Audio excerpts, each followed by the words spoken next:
Muy buenas tardes. ¿Tienes alguna idea de la fundación de la iglesia que menciona Jesucristo? ¿Esa iglesia será fundada por hombres o por Dios?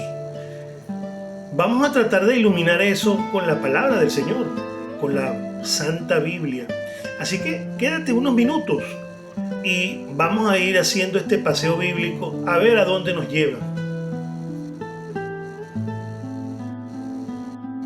Entonces, esa iglesia que Cristo menciona es algo fundacionalmente divino, o sea, viene de Dios o viene del hombre, de algún invento que sucedió en el siglo XVI. Vamos a comenzar. Bien, tomemos de la Santa Biblia la cita bíblica Mateo 16:18. Nos dice, pues también yo te digo que tú eres Pedro, y sobre esta piedra edificaré mi iglesia, y las puertas del Hades nada podrán contra ella. Muy bien.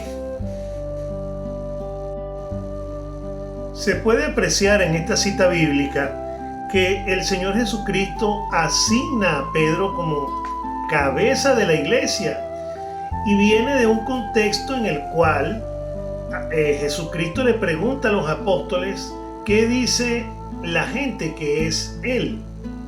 La gente, ellos le responden a Jesús, bueno, dicen que tú eres un profeta, que como Elías, como Moisés, y Él les pregunta a ellos, ¿y ustedes qué dicen que soy yo? Y el único que contestó fue, en ese momento se llamaba Simón. Dice, tú eres hijo del Dios vivo. Le hace esa revelación y Jesús le responde, eso no te viene por ti mismo, eso es revelado por el Padre. Y allí es donde Jesús le dice, y por lo tanto tú eres Pedro, y sobre ti edificaré mi iglesia. Entonces, como se puede apreciar, esta cita bíblica deja muy en claro que es Dios quien decide formar una iglesia, y lo hace Cristo.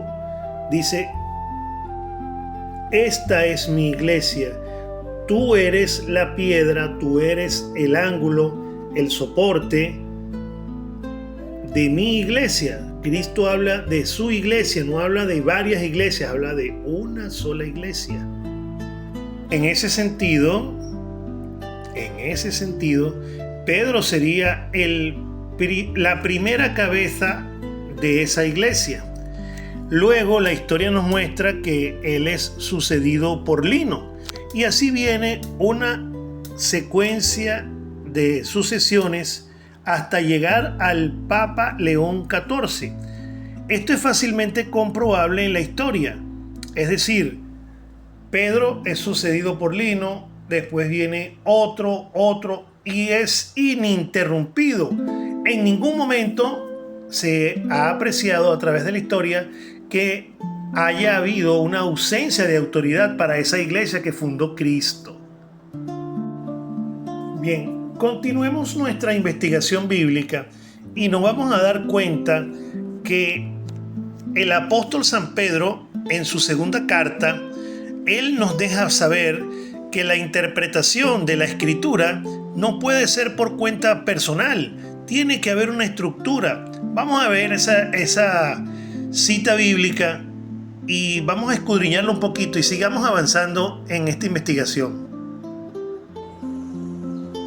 Ahora bien, continuando con nuestra investigación, hay una segunda estructura o segunda característica de esa iglesia que fundó Cristo, que tiene que ver con esa iglesia, qué función o cómo va a funcionar. Una de las cosas que resalta la Biblia lo vamos a conseguir en la segunda carta del apóstol San Pedro, capítulo 1, versículos del 20 en adelante. Escuchemos. Ante todo, sepan que en ninguna profecía de la Escritura es de interpretación privada, porque ninguna profecía fue proferida por voluntad humana, sino que inspirados por el Espíritu Santo, hablaron los hombres de parte de Dios.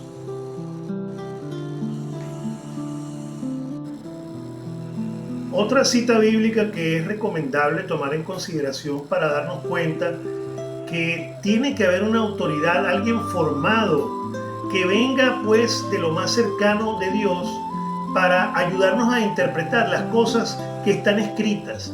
Vámonos al pasaje bíblico del libro de los Hechos de los Apóstoles, capítulo 8, versículos del 26 en adelante. Escuchemos. Un ángel del Señor le habló a Felipe y le dijo: levántate y vete hacia el sur, por el camino que baja de Jerusalén a Gaza. Es un camino desierto. Él se levantó y se marchó. Un hombre etíope, eunuco y alto funcionario de Candace, la reina de los etíopes, que estaba a cargo de todos sus tesoros y que había venido a Jerusalén para adorar, regresaba ya sentado en su carruaje, leyendo al profeta Isaías. El Espíritu le dijo a Felipe: acércate y camina junto a su carro. Felipe corrió hacia él y escuchó que leía el profeta Isaías. Entonces le preguntó: ¿entiendes lo que lees? El otro respondió: ¿cómo puedo entender si nadie me lo explica? Y le pidió a Felipe que subiera y se sentara junto a él. Palabra de Dios, te alabamos, Señor. Escuchen bien la situación. Escuchen bien la situación. Felipe era un apóstol de Jesucristo. Estuvo con él 3 años. Ya Jesucristo había fallecido.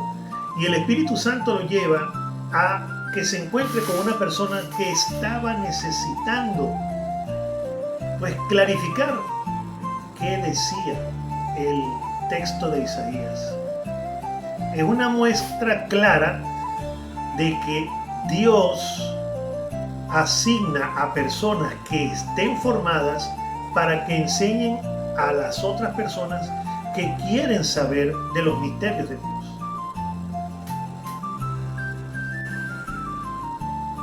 Con estas 2 citas bíblicas queda demostrado que se requiere que cumplir lo que Jesús quería, que sus apóstoles fueran los que condujeran al resto de las personas por el camino que Él les enseñó.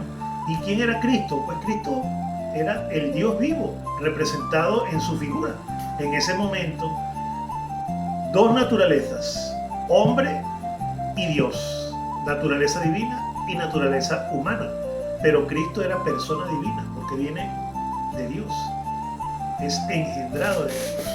Entonces, la iglesia actual, que posee una, por decirlo así, una estructura magisterial donde se recogen todas las enseñanzas o depósitos de fe, ¿quién será?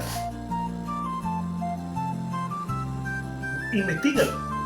Pero hasta hoy es la Iglesia Católica. Ellos cuentan con un magisterio, y ese magisterio está representado por las enseñanzas de los obispos en comunión con el sucesor de Pedro, que es el Papa. Este contenido,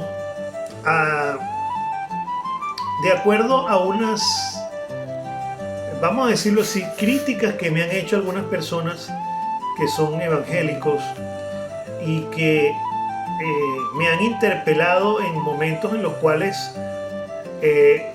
estando acompañado de mis hermanos que hemos ido al hospital a evangelizar, me han dicho que yo no tengo autoridad pues para hablar de Jesucristo, y que mucho menos porque nosotros los que somos creyentes en Cristo por la denominación católica, ahí no hay pureza porque la Virgen María tuvo otros hijos.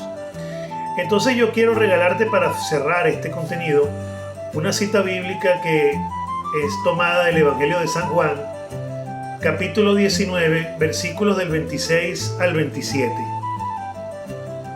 Referida del 26 al 27, voy a comenzar proclamando desde el versículo 25 del Evangelio según San Juan. Junto a la cruz de Jesús estaban su madre la hermana de su madre, María la de Cleofás y María de Magdala. Jesús, viendo a su madre y junto a ella al discípulo a quien amaba, dice a su madre: «Mujer, ahí tienes a tu hijo». Luego le dice al discípulo: «Ahí tienes a tu madre». Y desde aquella hora el discípulo la recibió entre sus cosas propias. Sí. Allí en ese pasaje bíblico debemos tomar en cuenta que si hubiese tenido María otros hijos, ¿por qué no se acercaron a ella para acompañarla? Porque en la ley judía obligaba a los hermanos que quedaban cuando se moría el otro, si esta era viuda, quedaban ellos a cargo de su cuidado. Y entonces, ¿por qué no aparecieron allí? ¿O ustedes creen que la Biblia no va a referir la historia que sucedió allí? No puede omitirla, porque es algo delicado, ¿verdad que sí? Entonces allí queda bastante claro, como otra piedra de fundamento, que para aquellos que me han reclamado, con amor les digo, María no pudo haber tenido otros hijos. Está también el otro pasaje bíblico cuando Jesucristo se pierde. Cuando iban camino a Jerusalén y venían de regreso, el niño se perdió. Vamos a citarlo un momentico para recordarlo. Lucas 2, del 41 al 51. Voy a tomarla de mi Biblia. El que vamos a leer dice lo siguiente: los padres de Jesús iban a cada año a Jerusalén para la fiesta de la Pascua. Cuando Jesús cumplió 12 años, ellos subieron a la fiesta como era su costumbre. Terminados los días de la fiesta, al regresar, el niño Jesús se quedó en Jerusalén sin que sus padres lo supieran. Ellos pensaban que iba en la caravana y recorrieron un día de camino, pero luego lo buscaron entre los parientes y conocidos, y al no encontrarlo, regresaron de inmediato a Jerusalén para buscarlo. Después de los 3 días, lo encontraron en el templo, sentado en medio de los maestros, escuchándolos y haciéndoles preguntas. Bien, si Jesús tenía otros hermanos, ¿por qué la Escritura no los cita cuando ellos fueron como familia a rendirle culto al Señor el día de la Pascua en Jerusalén? Hermanos, mire, la intención no es caer en diatribas y en tener diferencias entre hermanos, pero las verdades son las verdades. La iglesia que fundó Jesucristo se parece más a la iglesia católica. Si no te gusta escucharlo, bueno, está bien, yo lo puedo comprender. Pero también quisiera que te tomaras un tiempito y buscaras en libros de historia la iglesia que hoy día se habla de los evangélicos. No viene directamente de Jesucristo. Viene de un cisma producido en el siglo XVI, cuando un monje católico, abrumado por las cosas horribles que también estaba haciendo la iglesia, decidió dar la espalda.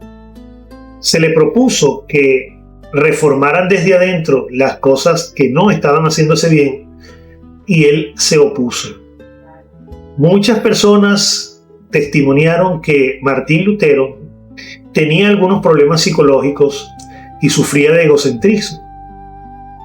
Y él simplemente se le subió a la cabeza lo que había aprendido en teología, y muchos analistas después dicen que esa fue la razón por la cual él no quiso escuchar las razones que se expusieron para que él, con sobradas razones, tuviera, digamos, distancia al Papa de aquella época.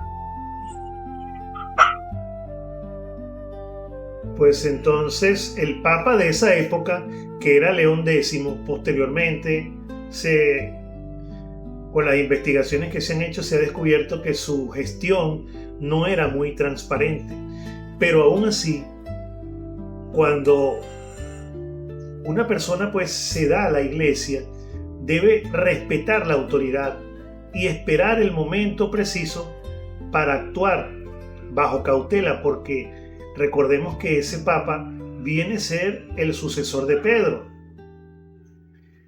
Bien, vamos a dejar este contenido en esta oportunidad hasta aquí. Me gustaría muy seriamente que los que han escuchado y se hayan interesado, pues me puedan escribir al final de este video dándome sus comentarios para enriquecer esta información que es verdadera. Viene de la Sagrada Escritura y también viene consultada de personas que tienen autoridad para hablar sobre ello. Bueno, soy Rafael Simón Keller, soy estudiante de teología y te doy las gracias por haberte tomado estos minutos para revisar esta información. Que tengas la mejor tarde posible, o mañana o noche, dependiendo de la hora que lo estés revisando. Y también te puedo dejar mi número de teléfono y me puedes escribir por allí, un WhatsApp, una llamada o un mensaje. 0414 146 4070. Muchas gracias.